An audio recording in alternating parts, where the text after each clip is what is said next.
public speaking is that you should open with a joke. So here's my opening joke. So there's this old hick boy, and he decides that he's finally decided, I'm old enough now, I'm ready to be a man. So he goes downtown, and he makes his way on down to the whorehouse, and he gets inside, and he looks around, the madam greets him, and all the girls are standing there. They're all very excited to see him. And he's standing there, and he's kind of nervous, he's kind of shifty, like, I don't know about this. One girl looks at him and goes, well, honey, what's wrong with you? And he says, well, I wanted to be a man, but my mama always told me that women got teeth between their legs. And this one old whore in the corner died laughing and said, honey, come on upstairs with me. Let me show you what this is all about.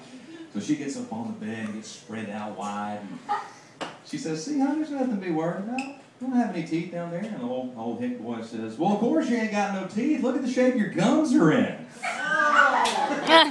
That's not what I came here to tell you about.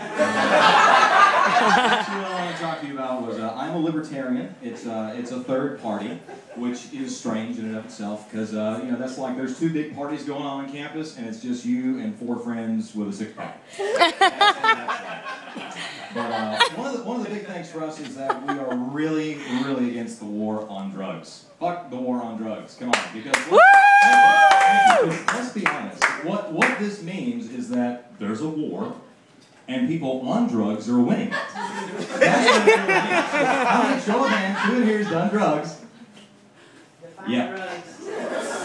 Hey man, whatever your pleasure, whatever your pleasure. But 41% of Americans have used marijuana. True story, just saw the statistic the other day. Today, actually.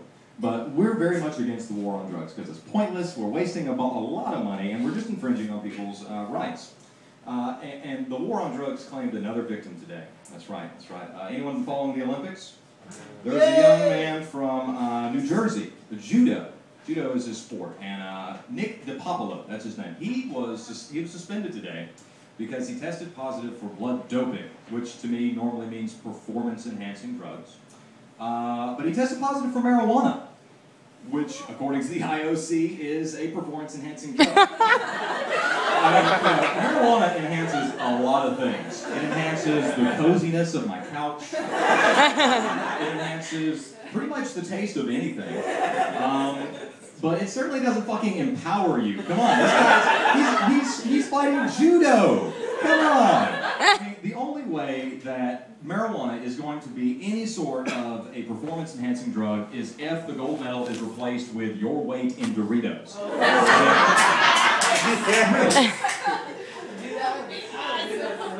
This is completely empty, by the way. This is just so I could get along with my friends.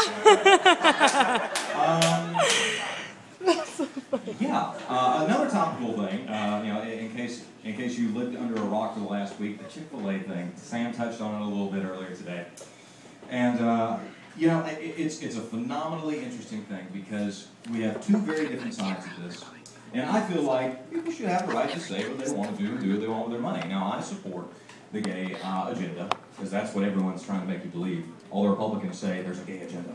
What the hell is the gay agenda? I don't get it. Anyway, so I have a solution to this. I've determined that there is a very large market for people who love delicious chicken sandwiches, like you, but also support gay rights. So I think we're going to open up a restaurant. I've even got a name for it. Chick on Chick-fil-A. I think it's brilliant. Let's go with that. Perfect. I'll eat there. Now, a little bit. Really, someone needs to be looking into KFC's Double Down, because how do we know that that's a male and a female chicken breast that's on that sandwich? And nothing says America quite like a sandwich made entirely of fried meat. What the fuck is wrong with us? I mean, this is why we weigh 350 pounds and have IQs somewhere around 70 on average. Because we think this is a great idea. People flock to KFC for this. And then again, people flock to Chick-fil-A to support them because they need your support. They do. They figured it out. They're making billions of dollars a year, but they need you to come out and show support on August 1st. Anyway. Well, I pretty much run out of good material, but I know I've got time, so I'm going to tell you this joke. I've been asked to tell this joke by request several times, and if anyone needs to get a drink or take a piss, You should do that now. We'll wait for you. I'm just kidding. Don't go anywhere. This is going to take a second. This is the joke about the fly that dropped 6 inches. So picture a pristine, crystal clear water pond right off the mountains in Denver. Well, there's a fly hovering about 6 inches above the surface of the water. And just below the surface of the water, there's a bass. And he's looking up at that fly and he says, if that fly would drop 6 inches, I'll jump up there and I'll grab that fly and I'll have myself a meal. Well, there's a bear just at the edge of the wood line looking at the bass, looking at the fly, and he says, if that fly drops 6 inches, that bass will jump up there and snatch up that fly, and I'll run up there and grab up that bass and have myself a meal. And there's a hunter sitting in the woods behind the bear looking at the fish, looking at the fly, and he says, if the fly drops 6 inches, that bass is going to jump up there and snatch up that fly. That bear will run up there and grab up that bass. I'll have a clear shot, I'll take careful aim, shoot, and I'll run up there because I'll have myself a trophy. Well, there's a rat just behind the hunter looking at the bear, looking at the fish, looking at the fly, and he says, if that fly drops 6 inches, that bass will jump up there. The bear will run up there, snatch up that bass. The hunter will take careful aim, he'll shoot, he'll run out of there excitedly. That jelly sandwich will inadvertently fall out of his back pocket, and I'll jump on that jelly sandwich and have myself a meal. Well, there's a cat behind the rat looking at the bear, looking at the bear, looking at the fish, looking at the fly. He says, if that fly drops 6 inches, that bass will jump up there. The bear will run up there, snatch up that bass. The hunter will take careful aim. He'll shoot. He'll run up there excitedly. The jelly sandwich will inadvertently fall out of his back pocket. The rat will jump on the jelly sandwich, and I'll jump down that rat, and I'll have myself a meal. Well, lo and behold, the fly dropped 6 inches. The bass jumped up out of the water, broke crystal clear, sparkling in the sunlight. The bear ran out, snatched up the bass, victoriously looked down at it, and he got shot. The hunter runs out excitedly. The jelly sandwich drops inadvertently out of his back pocket. The rat jumps down on the jelly sandwich, and the cat jumps down on the rat, misses entirely, and lands into the creek next to the jelly sandwich. Do you know what the moral of the story is? If a fly drops 6 inches, there's going to be a wet pussy. Yeah. I know, it's a long way to go for a pussy joke, but it's so worth it. Thank you guys. That's pretty much what I've got.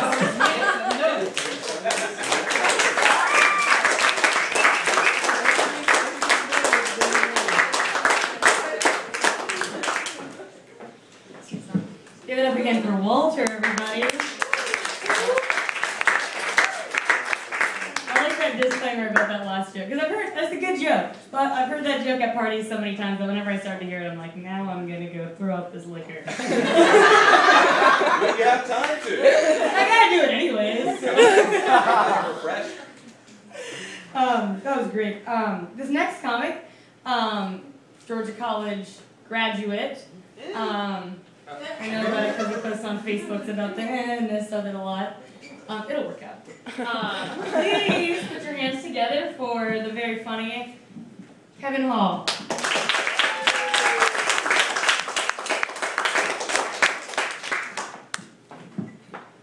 I have this notebook up here because I'm not as prepared as everybody else. So I realized when I got here that I looked like a weird hipster cousin of Where's Waldo. But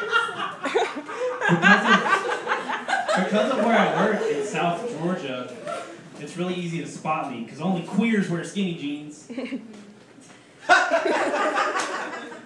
It's true. Alright, so I had this dream the other night that I got raped by Serena Williams. Did you finish? She'll do it, dude. Yeah, right? It's very unfortunate. And, like, it's very unfortunate. Mostly because a lot of people think that dreams are, like, foreshadowing of things that could happen later. And God forbid I ever run into Serena Williams. Because she most certainly could rape me. She's a large human being.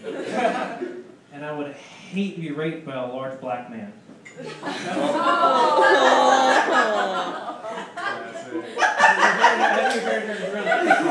Because she looks like a man.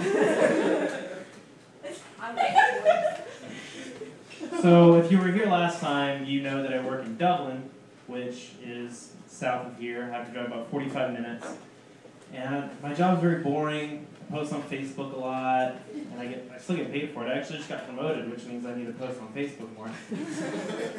But my job is so boring that, like, whenever I'm driving through Wilkinson County, I kind of consider just running my car off into a tree and just ending it all. Fuck it.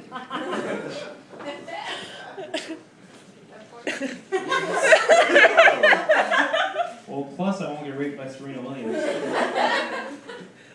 But one thing that happens at work is we have this little scanner that picks up like fire stations and ambulances and stuff when there's a car wreck. But it also picks up other things. Because when there's a car wreck, it's Dublin and South Georgia's not a lot going on. Like, car wreck, let's go take pictures, front page. I work at a newspaper, sorry, I probably shouldn't have mentioned that. But sometimes it'll be like scanner something to this fire station, blah, blah, blah, 85-year-old male complaining of chest pains. And everybody in the office is like, okay, we don't have to worry about that. Nobody's like, oh, somebody's about to die. There's a man that's about to die, and we're just like, we don't give a shit. It doesn't involve us. One thing that I've noticed on Facebook throughout my Facebooking career. That's a good one. See, she gets it. Is one thing that I really hate is when it's somebody's birthday, maybe you get little notifications like, oh, it's your birthday. And people will normally post, you know, even if they don't know you very well, happy birthday. It's very nice.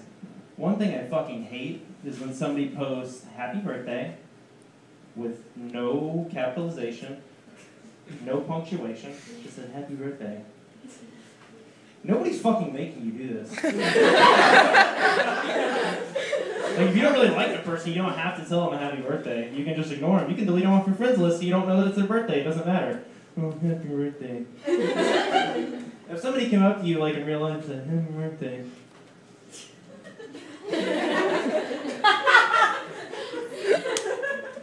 You'd be like, thanks, I guess. And then you'd go to your real friends who would be like, hey! Happy birthday. Another thing that I hate on Facebook is people that when they comment on something that might be funny, might not be, they just say haha or LOL. That's their only comment. First off, we know that you're probably not LOLing. Secondly, if you like it that much, there's conveniently a button that Facebook made for you to do that. You just click like, and you fucking move on. You know, he'd be like, ha ha! You're not fucking adding anything to this conversation. LOL.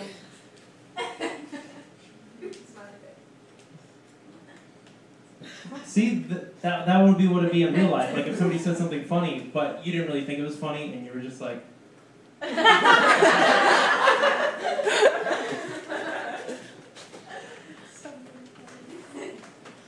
So, I was at my friend's house the other night, and if you haven't noticed, I'm not very good with segues. And a segue is a transition from one joke to another.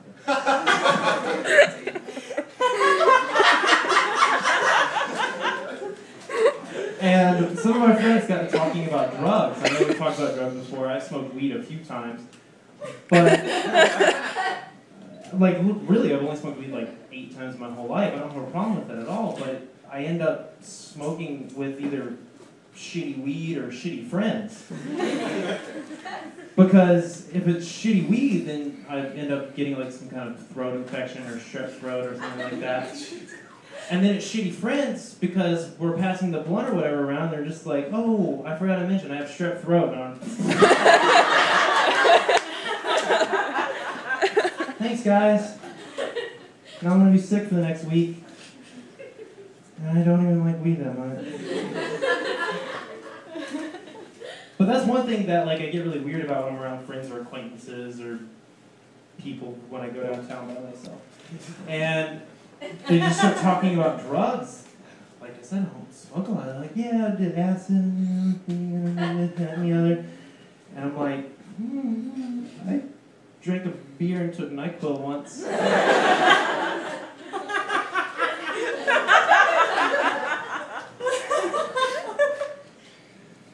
It wasn't fun. I hallucinated really badly. Well, I think that's all the time that I have. Thank you all for coming out. And there's a little bucket up here full of folks art. This is the only reason we can do this. Just donate whatever spare money, anything you have, just into that little sunflowery cool bucket with the really demonic looking writing on it. And yeah, that's it.